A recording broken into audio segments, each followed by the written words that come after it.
नमस्कार, आपका स्वागत है रेडियो द्वारका में और हमारे कार्यक्रम रिटायरमेंट के बाद में। जैसा कि आप जानते हैं, इस सीरीज़ में हम आपको अलग अलग लोगों से मिला रहे हैं, अलग अलग उम्र के लोगों से मिला रहे हैं, अलग अलग जगह काम करने वाले लोगों से मिला रहे हैं। आज मेरे साथ हैं Abhishek Singh ji. Abhishek ji senior branch head हैं केयर हेल्थ इंश्योरेंस में। अभिषेक जी, बहुत बहुत स्वागत है आपका। थैंक यू विशाल जी। अभिषेक जी, सबसे पहले तो मैं आपसे जानना चाहूँगा कि आपकी उम्र क्या है? अभी मेरी उम्र 41 ईयर्स हो गई है।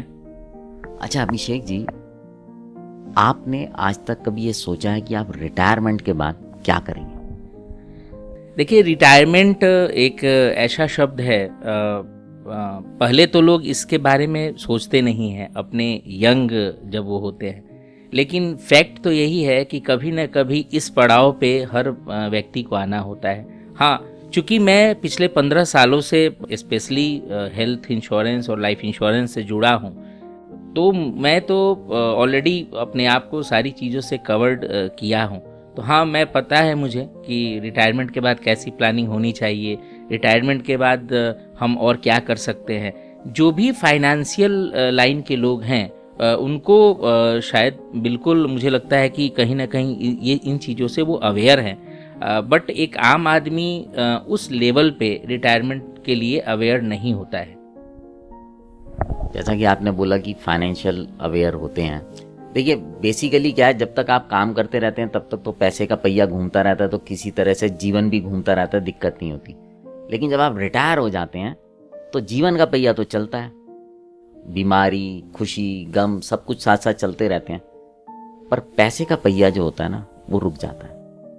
तो अगर मैं आपसे पूछूं कि आपने रिटायरमेंट के बाद उस पहिए को चलाने की व्यवस्था कुछ सोचा है?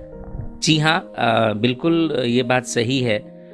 रिटायरमेंट में हमें ये सबसे अहम चीज़ ये देखनी होती है कि जो लाइफ स्टाइल अभी आप जो जी रहे हैं, 60 इयर्स के बाद अमूमन 58-60 में लोग रिटायर होते हैं, तो हमें ये कोशिश करनी चाहिए कि जो लाइफ स्टाइल आज हम जी रहे हैं वो लाइफ स्टाइल हम 60 के बाद भी कैसे कंटिन्यू कर सकते हैं। इसके लिए रिटायरमेंट प्लानिंग की बहुत ज़रूरत होती है। रिटायरमेंट में देखिए दो चीज़ें बहुत इम्पॉर्टेंट है।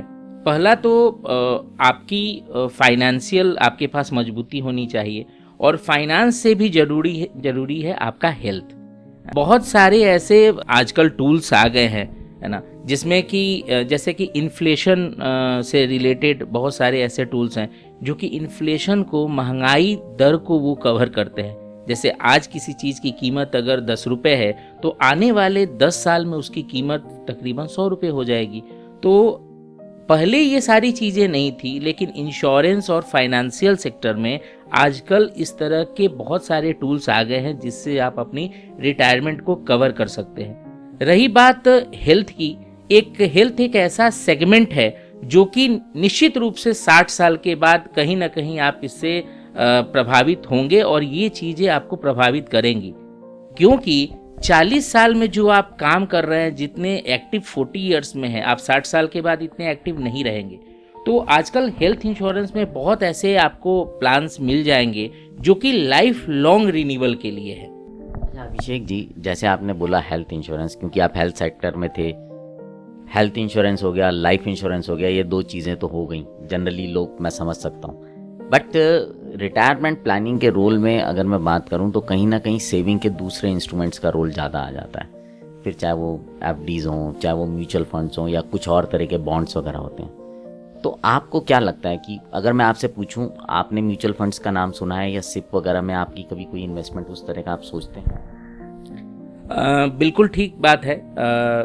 जैसे मैंने पहले ही बताया कि बहुत सारे ऐसे इंस्ट्रूमेंट्स हैं जिससे आप अपने रिटायरमेंट को सुरक्षित कर सकते हैं। जब हम सेविंग की बात करते हैं तो उसमें म्यूचुअल फंड हैं, आपके एफडीज़ हैं, है ना, एसआईपी हैं, जो कि सिस्टमेटिक इन्वेस्टमेंट प्लान्स होते हैं, वो भी आप ले सकते हैं। बहुत सारी इंश्योरेंस कंपनियां स्पेशली रिटायरमेंट को ध्यान में रख के आपको 10 साल 15 साल के लिए निवेश कराती हैं पैसे को।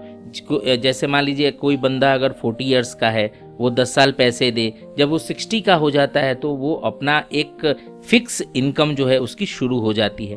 तो आजकल मार्केट में बहुत सारे टूल्स हैं और मुझे लगता है कि अगर इन टूल्स को अगर हम अपने लिए यूज़ करें, अपने भविष्य के लिए इसमें हम अपने आप को इन्वॉल्व करें, तो निश्चित रूप से कहीं ना कहीं हमें वो सहायक होगी और हम अपना रिटायरमेंट बहुत ही अच्छे तरीके से, जो लाइफ स्टाइल अभी हम मैनेज कर रहे हैं वो हम आगे भी 60 साल के बाद भी सेम लाइफ स्टाइल को हम आगे कवर अप कर सकते हैं। अभिषेक जी, एक आखिरी सवाल आपसे लेना चाहूँगा। आपने कब सोचा था, मतलब रिटायरमेंट के लिए प्लान करने का कब सोचा था, किस उम्र में? देखिए, जैसे कि मैंने बताया कि मैंने अपनी कैरियर की जो शुरुआत है वो फाइनेंशियल सेक्टर से ही की है। तो म्यूचुअल फंड हो गया, हेल्थ इंश्योरेंस हो गया, एफडीज हो गया, लाइफ इंश्योरेंस के प्लान्स हो गए। तो ये मैं शुरू से इन सब चीज़ों में अवेयर था। मैं तकरीबन 30 साल से, मुझे 10 ईयर्स हो गए हैं इन सारी चीज़ों में पैसे इन्वेस्ट करते हुए। मुझे उम्मीद है कि 30 से लेके अगर 50 तक अगर कोई बंदा अपना इन्वेस्टमेंट जारी रखे तो आने वाले टाइम में 60 साल 65 साल के बाद वो सेम जीवन, सेम चीज़ें आगे भी कंटिन्यू कर सकता है। जिस लाइफ स्टाइल को अभी आज वो जी रहा है, 60 ईयर्स के बाद भी उसे कभी ये महसूस नहीं होगा कि अरे 40 साल में तो मैं इस लाइफ स्टाइल को जी रहा था और 60 ईयर्स के बाद तो मेरे पास पैसा नहीं है, मेरे पास एक अच्छा हेल्थ नहीं है। तो आजकल बहुत सारे टूल्स हैं। आप हेल्थ इंश्योरेंस में संपर्क कर सकते हैं, आप म्यूचुअल फंड ले सकते हैं, आप लाइफ इंश्योरेंस ले सकते हैं, आप स्पेशली रिटायर्ड प्लान ले सकते हैं। तो इस तरह की चीज़ें आपको सहायता बिल्कुल करेंगी। Thank you Abhishek ji. So viewers, आपने सुना, अभिषेक जी तो खैर फाइनेंशियल इंडस्ट्री में थे और उन्होंने अलग अलग जगह काम किया है, लेकिन उनसे बातचीत के दौरान एक चीज़ जो मुझे विशेष तौर पे पता चली कि जब आप अपने रिटायरमेंट के लिए प्लान कर रहे हैं तो एक हेल्थ प्लान रहना भी बहुत ज़रूरी है, क्योंकि सेहत एक ऐसी चीज़ है जो कि बड़ी उम्र के साथ साथ थोड़ा सा डगमगाती रहती है और उसमें पैसे चाहिए होते हैं।